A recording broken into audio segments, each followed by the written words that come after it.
Good evening, Majiir Paktu speaking, and I have another Artifact Cup 18 replay for you. This one's going to be a little unusual because I'm playing it, and I don't think it's fair, per se, for me to just cast a game that I'm in as if I'm casting it like any other game. I think I have too much of my own bias and my own perspective in it to make that an even measured sort of analysis of the game, but I am going to analyze this game from a more educational standpoint, and the reason I say that is because this is going to be I'm just going to tell you because I know how this game goes. This is going to be a blast drone rush here from SPiTFiRe, who is playing as the Khaaneph, and for those who don't know or haven't played Khaaneph, the Khaaneph base runner has this ability to deploy a blast drone, which is this little unmanned drone that's very fast. It's one of the fastest units in the game, I guess, after aircraft. And when it gets near enemy ships, or when you press D, it will explode, and it will do a whole lot of damage to enemy ships, not to friendly ships, which is a very interesting fact that can come in handy. And they cost 150 CUs, and they can do a lot of damage. They can take out whole groups of LEVs. They can take out railguns. And so I'm just going to pause this game right now because, like I said, this is going to be more of an educational game. I want to show you both perspectives and what both players are doing here at about 50 seconds into the game. So opening up, I've been playing Coalition in this game, and I started on CUs here and started going over to CUs here. I figured I wanted to have LEVs, lots of them early. I didn't know what to expect here. I knew that I was playing a Khaaneph player, so I figured let's make sure I have LAVs here. They could go for blast drones, who knows. I wasn't really expecting this kind of a heavy rush, but it's always a possibility. My base runner is out here. I'm starting to get some scouting out. I'm actually scouting in this direction, so I'm going to miss this over here, which I could have scouted with my UAV if I had sent it over there. Meanwhile, SPiTFiRe is going to come in here with a production cruiser, and also has already researched, or actually I can't see the research here, but I believe has probably researched sandskimmer fabrication. And I don't remember what the indicator is on the Khaaneph carrier for sandskimmer fabrication, if I can see that.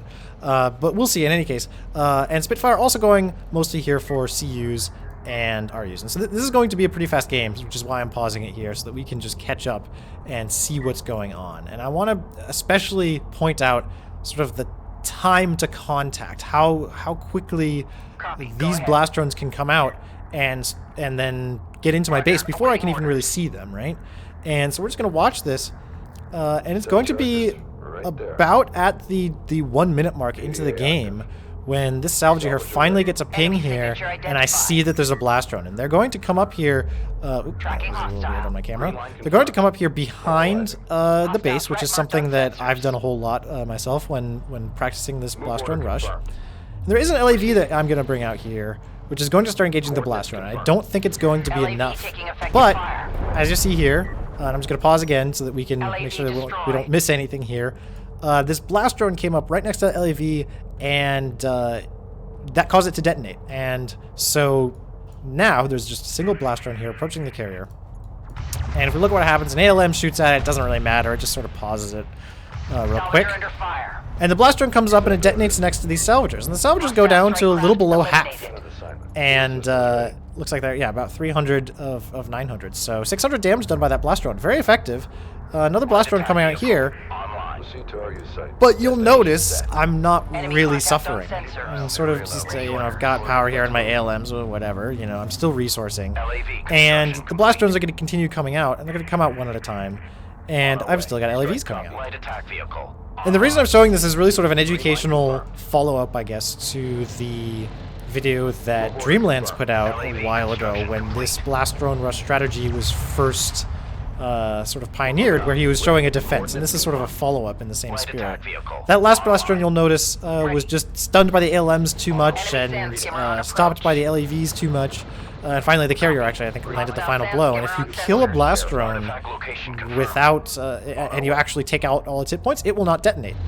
So here are more blast drones. This one is going to go down without detonating.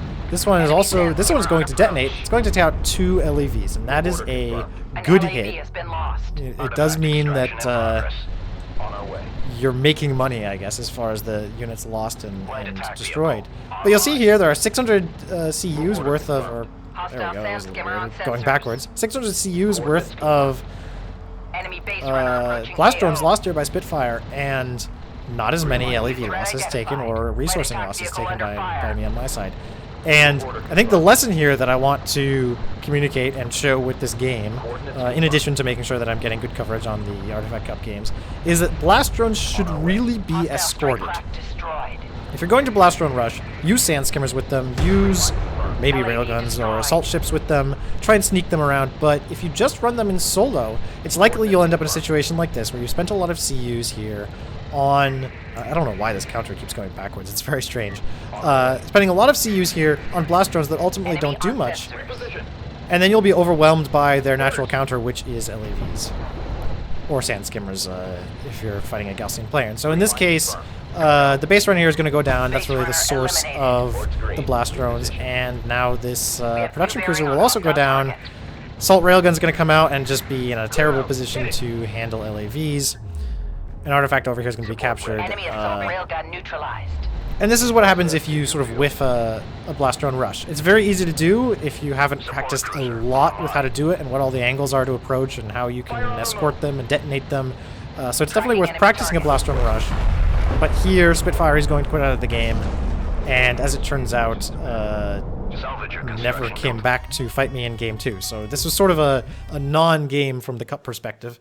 But I thought that would be interesting to show just how a strategy that a lot of people feel is very, very powerful, some would say even overpowered, can also be beaten.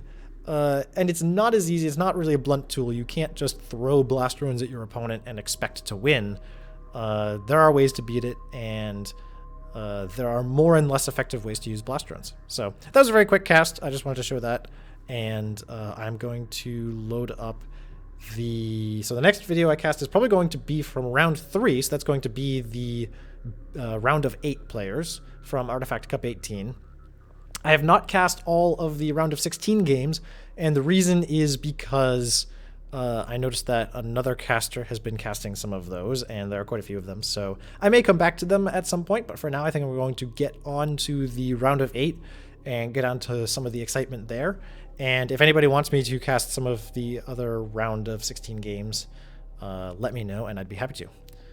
Until the next video, goodbye.